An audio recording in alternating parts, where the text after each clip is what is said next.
یہ جو آیتُل کرسی ہم نے پڑھی تھی، اس میں بھی آیا تھا کہ الحی القیوم، کہ اللہ ہمیشہ سے زندہ ہے اور ہمیشہ زندہ رہیں گا۔ اس کی تشریح بھی میں نے بتایا تھا کہ اصل میں اللہ تعالیٰ یہ جو ٹائم اور اسپیس ہے، زمان اور مکان ہے، اس سے پاک ہے۔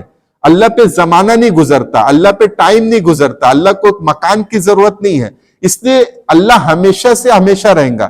اب اگر کوئی یہ سوال کرے کہ بھائی اللہ کب سے ہے، تو یہ سوال ہی غلط ہے، کیونکہ کب سے ہے اس کے بارے میں سوال ہوتا ہے جو زمانے کے اندر ہے، ٹائم کے اندر ہے۔ مثال کے طور پہ ایک شخص ہے کہ بھائی آپ کب پیدا ہوئے، تو کب پیدا ہوئے اس کا مطلب آپ کی ایک ابتدا تھی، آپ ایک زمانے کے اندر ہے۔ آپ 1990 میں پیدا ہوئے، 1980 میں پیدا ہوئے، 1980 کے پہلے آپ نہیں تھے، اس لیے کہ آپ ٹائم کے اندر میں ہے۔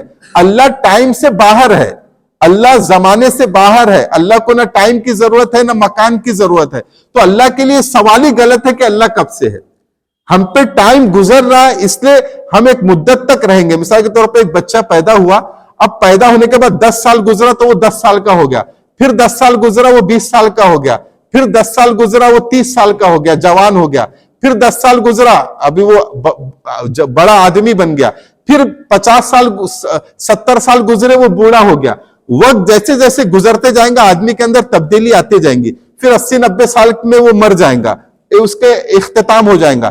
لیکن اللہ پر وقت گزرتا ہی نہیں ہے، تو یہ کہنے کہ اللہ بوڑھا ہو گیا نعوذ باللہ، یا اللہ کی کتنی عمر ہے، یہ کہنے ہی غلط ہے، اس لیے کہ اس پہ وقت گزرتا ہی نہیں۔ اللہ زمان اور مکان سے پاک ہے، تو الحی ہے، وہ ہمیشہ سے زندہ ہے اور ہمیشہ زندہ رہیں گا، وہ زمان اور مکان سے پاک ہے۔